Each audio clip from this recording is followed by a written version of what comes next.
Can you give us an injury update on the squad, please? Yeah, just Zoe's to return next week, yeah. And everyone's fully fit. She's back in training? Or? Everyone's fully fit. Amazing. Just how important is this game for you, John, in context of where you're sitting at quarter-final right now?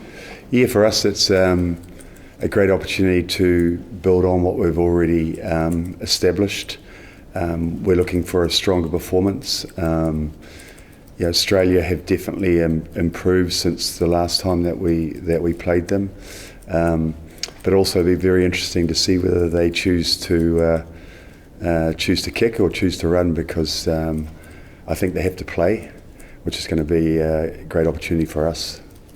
Alex, I appreciate you don't always enjoy the press conferences, so thank you for coming. It's the first thing to say. Okay. What was the conversation like when John told you were going to be captain this weekend? I think I actually punched him. I think a little nudge on the shoulder. Yeah. I was like, "What are you doing to me?"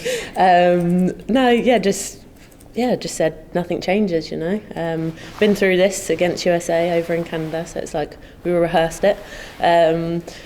But no, it's just, I was taken back. It's pretty cool, isn't it? Pretty special, especially in the World Cup. But I mean, yeah, the leadership group we've got here is phenomenal. I just said to Abby, I was like, this captain's not really a bit of me. And she was like, no, it is definitely a bit of you. And, you've got enough of us around you, which, yeah, good.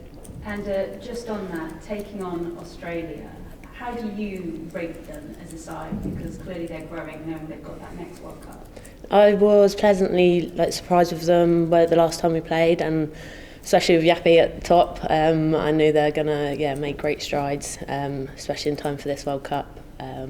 So I'm excited to see where they are, and just want to put a good game out there for everyone that's coming to watch, really, and supporting rugby as a whole.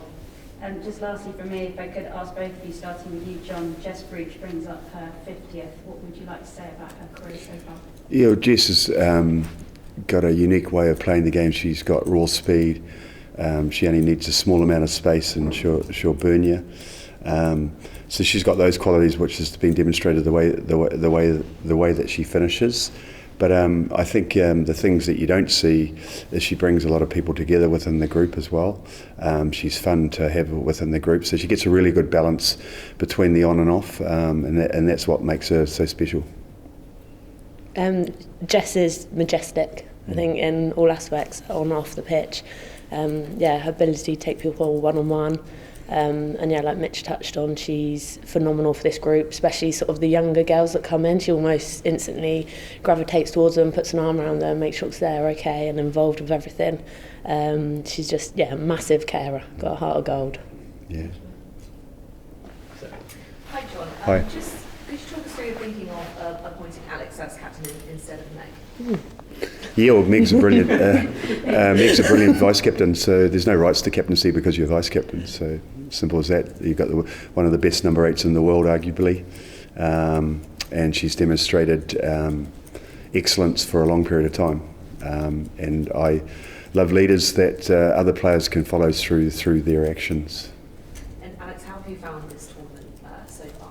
It's amazing. Best tournament yet. Just taking it all in, really.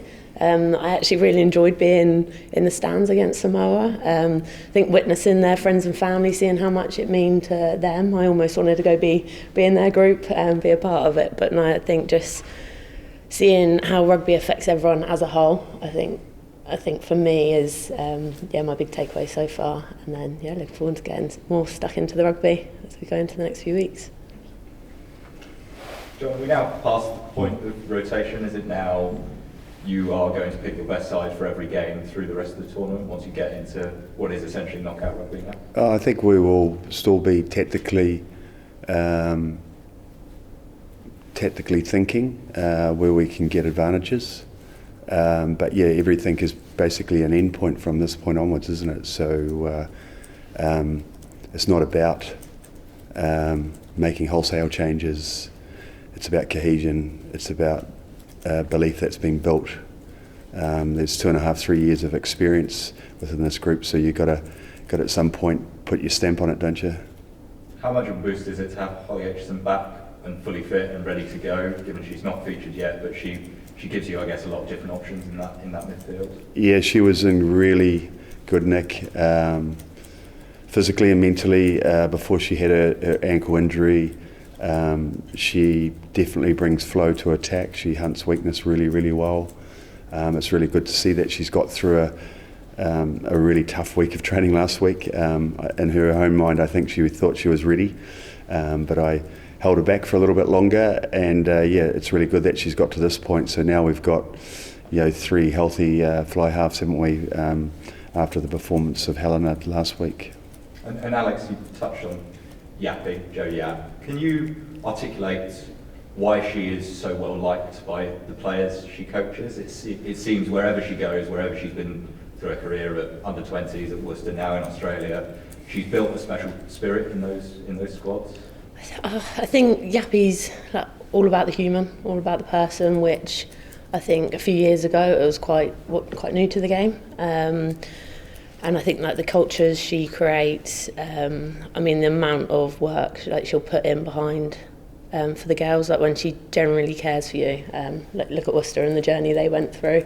And then the group that stuck by her as well, I think it just speaks volumes. She's just a great person. She is a great all-round human that's done amazing things for the Red Roses in her days, and her heart's still there fighting the cause. And John, have you had any dealing with Jo Yapp? Do you know her? Have you come No, I've never met Jo, so I'm looking forward to meeting her. But the girls speak very highly of her, and to what she had to endure when the club was closing up, and to try and help them continue to fight is probably a great example that I remember of her. And where have you seen Australia progress from the last time England played them at WXV, which was your first tournament? How do you think they've changed and maybe grown in that? Well, they just look a little bit fitter. They look like they can go for longer. I noticed they're talking it up, so and trying to create the pressure word. But we'll be hunting them as well. So, they definitely can go for longer. John, can I ask on Jess again? Her strike rate is just phenomenal. You often see wings sort of burst onto the scene and then have average try every game, then defences work them out, or they lose that sort of, that vitality. How she maintained that in your eyes? I can only really speak for the tough period that she went through last year with the hip problem. So that was a little bit touch and go for her at some point. It was pretty grey. And then obviously the medical and S&C team, along with her Saracens team, came up with a really good plan. I think she was still really kind of worried. And then we obviously had a small period for her to come into Six Nations. And I think deep down she didn't think she was ready. And so I think being a kind of a racehorse that she is that she needs to be fully fit. So she was really mature around the way that I took her out of the squad and said, get yourself right. And she's taken that on 100%. And that's what's great about these girls. There's a number of these girls who've gone through, difficult periods through injury and stuff like that, and they find a way to work back because it's really important to them. Claudia's another example of that as well.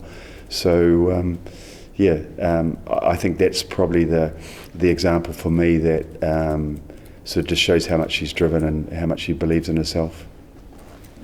You must be enormously satisfied with the results and performances so far. Would you like to, put under a little bit more pressure approaching the knockout stages just to see how the team reacts? Well, we've really only just got started, so that's the exciting bit. You just talked about Holly being the only player that hasn't had minutes to date, so no, we're on a mission to hunt our next opponent and earn the right to the next stages, and that's where our focus is. Alex, sorry, just one more on the captaincy. Is there any captain or leader of another sport or who you particularly look at? Not another sport, but I've heard really good things about Rachel Malcolm over in Scotland. And I've always loved to be, I think, in a squad with her. And then obviously, Sarah Hunter little goat. So just had a little chat with her and was like, any recommendations for this medium and lark? We've done quite a lot. What's she say? So yeah, no, not any other sports. Just close to the game really. Was she precisely useful sounding board having camp? Yes, definitely, especially in that 8 role. Constantly just pick up small comms with her, as well as obviously defence coach. What was the biggest advice for dealing with that? Just be me. Just be me, as simple as that. Sometimes that's all you need to hear, isn't it? You've been doing a lot of homework with us, eh? I know, I have to. And this is part of the decision around Alex as captain. Do you like a captain in that forward pack to have that dialogue a little closer to the referee? I think it's the intersection of the game, isn't it? The person that's closest to the ball is the number 8. It probably helps. My bias in referencing comes from being a former number 8 and a captain, and I understand how that works within the mix. And we just happen to have, a superhuman and that's highly respected and a world-class player that demonstrates her performances through her actions. And I think people follow those people. Any further questions, guys? Thank you very much. Thank you. Thank you.